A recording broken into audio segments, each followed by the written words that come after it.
Programme में एक बार फिर खुशामदीद। बलदियाती इंतखाबात के हवाले से हम बात कर रहे थे। मुल्क भर में बलदियाती इंतखाबात का सिलसिला शुरू हो चुका है और तैयारियाँ हो रही हैं। केपी में इसका आगाज़ हो चुका है और अब पंजाब, बलूचिस्तान, सिंध और इस तरह आज़ाद कश्मीर में भी, चूँकि सुप्रीम कोर्ट ने कह दिया है कि वहाँ पे भी अगले 2 महीने के अंदर अंदर बलदियाती इंतखाबात कराए जाएँ। इस हवाले से तमाम पॉलिटिकल पार्टीज़ जो हैं वो उनमें जोश व जज्बा अरूज पर है और इस वक्त अपोजिशन बड़ी सरगर्म है, चूँकि जो केपी से नताइज आए हैं उसकी वजह से उनको एक बूस्ट मिला है और हुक्मरान जमात जो है वो इस पर नज़रसानी कर रही है, अपनी पॉलिसी को चेंज कर रही है। प्राइम मिनिस्टर ये कह चुके हैं कि हम इसको बेहतर करेंगे और अगले जो मरहले के नताइज हैं वो हमारे लिए जो हैं वो बड़े फ़ैसला कुन होंगे और बेहतरीन नतीजा निकलेगा। उस्मा करदा साहिबा, तैयारियां कैसी हैं पंजाब में? और ख़ास तौर पे जो क्रेडिट, मैं पहले भी ब्रेक से पहले बात कर रहा था, प्राइम मिनिस्टर के इनिशिएटिव बहुत अच्छे हैं। आपकी जो टॉप लीडरशिप है वो, उसका विजन बहुत अच्छा है। अब क्या वजह है कि आपकी जो तंजीम साजी है और ख़ास तौर पे जो जब हम जैसे जैसे ये जो बाइनरी बनती है टॉप टू बॉटम, नीचे की तरफ आते हैं तो वो ग्रिप नज़र नहीं आ रही और ख़ास तौर पे जो वफाकी वज़रा हैं उन्हीं का चर्चा है। जो तंजीम का प्रेसिडेंट है, अगर वो पंजाब का है या सिंध का है या वो केपी का है, बलोचिस्तान से है, कश्मीर से है, गिलगित बल्तिस्तान से, उनकी वो जो एक वैल्यू है बाकी पॉलिटिकल पार्टीज़ में वो यहाँ पे नज़र नहीं आ रही। इसकी क्या वजह है? एक धड़ेबंदी क्यों है और ग्रुप टू ग्रुप चीज़ें डिस्कस हो रही हैं, पार्टी टू पार्टी नहीं है? और पार्टी जो डिसिप्लिन होता है, जो एक हिरार्की होती है, वो हम देख रहे हैं कि इसकी कमी है, जिस पे आज वज़ीर-ए-आज़म ने भी जिसकी तरफ इशारा किया है।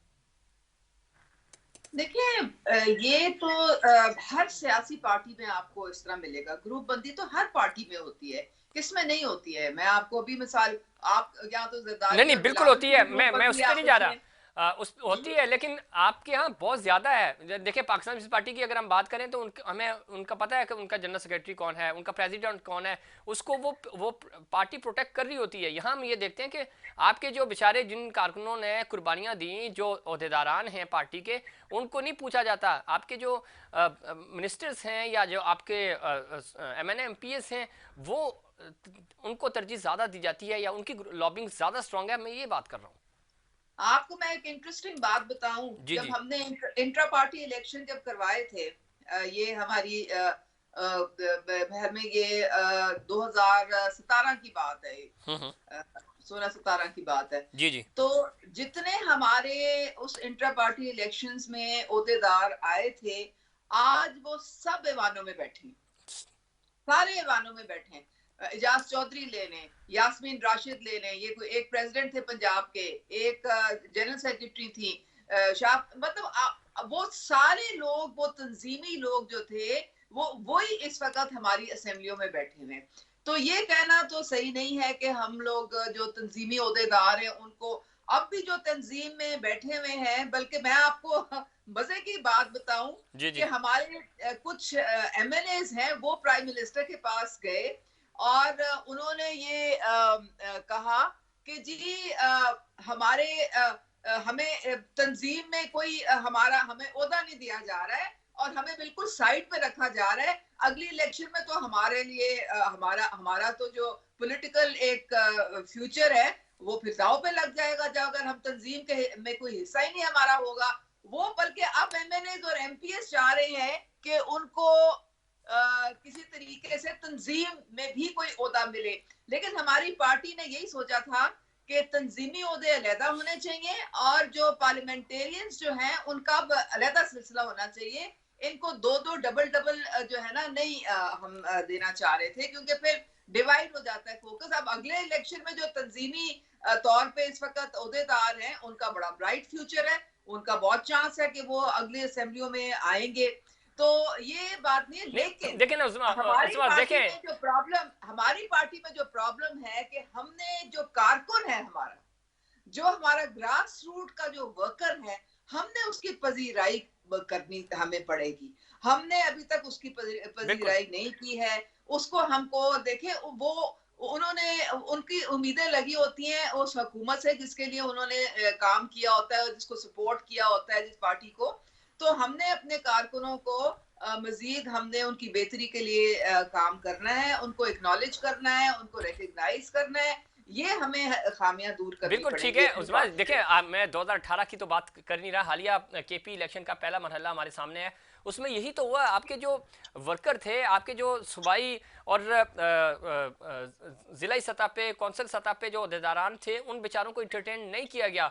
दूसरे लोगों को टिकट्स मिले और उसका रिजल्ट आपने देख लिया। और ये तीसरा पॉइंट है जो वज़ीर आज़म को समरी भेजी गई, उसमें शिकस्त की वजूहात में से तीसरी वजह ये बताई गई है। मैं यही कह रहा हूँ कि ये चीज़ अगर आप इस पर कंट्रोल कर लेते हैं तो आप पंजाब बेहतर कर लेंगे, आप बलूचिस्तान बेहतर कर लेंगे, आप केपी का जो सेकंड फेज़ है वो बेहतर कर सकते हैं। आप कराची में जहां आपके 26 एमपीएस हैं, 14 एमएनएस हैं, आप कराची बेहतर कर सकते हैं। ये कराची में हम खुद बैठे हुए हैं, यहाँ पे जो आपके कराची के जो प्रेसिडेंट हैं वो आपकी पार्टी में उनको आए हुए 2 साल भी नहीं हुए, 3 साल भी नहीं हुए, तो वो प्रेसिडेंट बने हुए हैं। आपके जो बाकी लोग हैं वो इग्नोर हो रहे हैं। ये तो हम आपको मीडिया या जितने भी लोग हैं आपके अपने पार्टी के लोग हैं वो बार बार आपको ये कहते हैं कि ये चीज़ें हो रही हैं, प्रॉब्लम्स हैं, इनको अगर आपने नोटिस नहीं किया तो फिर रिजल्ट केपी वाला ही आएगा जो फेज़ 1 में आया है। जी, बिल्कुल आप सही कह रहे हैं और अब प्राइम मिनिस्टर को रिपोर्ट के बाद मेरे ख्याल में बिल्कुल अंदाज़ा हो गया है कि ऐसे बात नहीं चलेगी और आपको जो आपके जो लॉयल डाई हार्ड वर्कर्स हैं, जिन्होंने साला-साल पार्टी के लिए अपनी कुर्बानियाँ दी हैं, अगर आप उनको आगे नहीं लेके आएँगे तो फिर मामला तो खराब हो जाएगा। तो ये तो फिर पार्टी लीडरशिप को सोचना पड़ेगा। बिल्कुल सोचना पड़ेगा। और अगर हम महंगाई की बात करें पंजाब में, चूंकि सबसे बड़ा सूबा, सबसे ज़्यादा पंजाब जिसके पास होता है हुकूमत वही बनाता है। और महंगाई को कंट्रोल करने के वाले से अगले चूंकि दिनों में बल्दियात होने जा रहे हैं, ये बड़ा चैलेंज होगा आपके लिए। उसके लिए क्या हिकमत अमली आपने बनाई है पंजाब में ख़ास तौर पे? देखिए सबसे बड़ा तो हमारा जो एहसास प्रोग्राम है उसमें बहुत सारे जो हमारा कमजोर तबका है उनको हर किस्म की सहूलत, हर किस्म की उनको लोन दिया जा रहा है।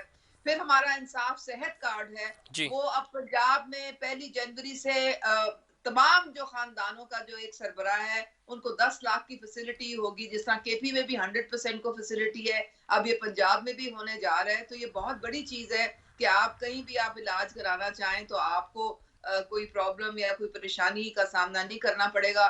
फिर हम किसानों के लिए बहुत काम कर रहे हैं, उनके उनको शुगर केन ग्रोअर्स जो हैं उनके लिए कि उनको वक़्त पे उनकी उजरत मिले और उनको सही उजरत मिले। फिर हम अस्पतालों में लोगों को और फिर स्कूलों में एजुकेशन के पॉइंट ऑफ व्यू से हम बहुत इम्प्रूवमेंट हुई है हमारी यहाँ पे इंफ्रास्ट्रक्चर भी बेहतर हुआ है, बहुत कॉलेजेस का इजरा हुआ है, कई नौ यूनिवर्सिटीज का इजरा हुआ है। तो ये सारे अब महंगाई में ये है कि यूटिलिटी स्टोर में 5-6 अरब की सब्सिडी जो है वो दी जा रही है। दालें इसलिए महंगी हुई क्योंकि बाहर से आ रही थी, जी। इम्पोर्ट हम कर रहे हैं। और आपको पता है कि तेल भी हम प्रोड्यूस तो नहीं करते हैं, तो वो तेल भी बाहर से आता है, कीमत ऊपर नीचे उसकी वजह से अब माफियाज को कंट्रोल करना हमारे लिए अशद जरूरी है। और हमारे जो प्राइस कंट्रोल मैजिस्ट्रेट्स हैं और हमारे जो सारी जो हमारी जो तंजीमें भी हैं वो सारी मुतहर्रिक हैं कि जो जखीरा अंदोजी होती है या जो मुनाफाखोरी होती है उसको हर तरीके से लगाम देनी पड़ेगी, क्योंकि जाहिर है एक आम आदमी के लिए तो बहुत मुश्किल हो जाता है ना, क्योंकि जो महंगाई होती है उससे उसका चूल्हा ठंडा हो जाता है। तो बिल्कुल। इसके हमने बहुत हमको इस पे गौर करना पड़ेगा। चले, बहुत शुक्रिया उस्मा करदार, आपने प्रोग्राम में वक्त दिया। और इसमें कोई शक नहीं, क्योंकि यूटिलिटीज़ कंट्रोल होंगी। इस वक्त पाकिस्तान की अगर हम बात करें, पाकिस्तान के आम आवाम की बात करें, क्योंकि हालिया दिनों में आपने देखा कि जो OIC का इजलास हुआ, पाकिस्तान की खारजी सतह पे बहुत बड़ी फतह थी, लेकिन उसको उसका इम्पैक्ट जो है आपने ये चीज़ नोटिस की होगी कि केपी के इलेक्शंस पे नहीं पड़ा। उसका इम्पैक्ट जो है वो कराची के इलेक्शंस पे नहीं पड़ेगा, पंजाब के इलेक्शंस पे नहीं पड़ेगा। आम आवाम का उससे कोई ताल्लुक़ नहीं है। आम आवाम ये चाहते हैं कि रोटी सस्ती हो और दालें सस्ती हों और शेयर खुर्दनोश की जो कीमतें हैं उनमें कमी आनी चाहिए, ताकि आम आवाम जो है वो अपनी ज़िंदगी अपना गुजारा कर सकें।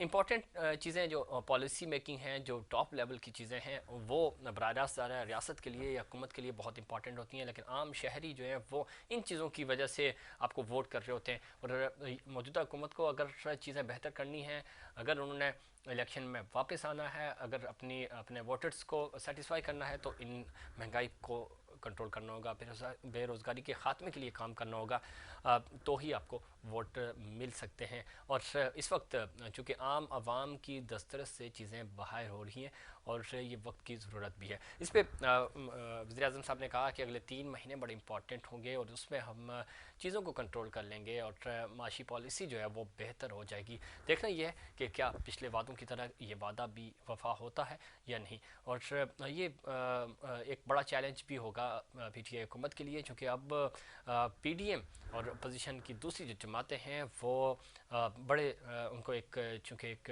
बेहतरीन किस्म का बूस्ट मिला इस इलेक्शन की वजह से, तो अब टफ टाइम मिलेगा वफाकी हुकूमत को और उनको अपनी पॉलिसीज़ पे नज़रसानी करनी होगी। नाज़रीन, ये था हमारा आज का प्रोग्राम। उम्मीद करता हूँ दीगर प्रोग्राम्स की तरह आज का प्रोग्राम भी आपको पसंद आया होगा। मुझे और इनसाइड पाकिस्तान की पूरी टीम को दीजिए इजाज़त। अल्लाह निगहबान।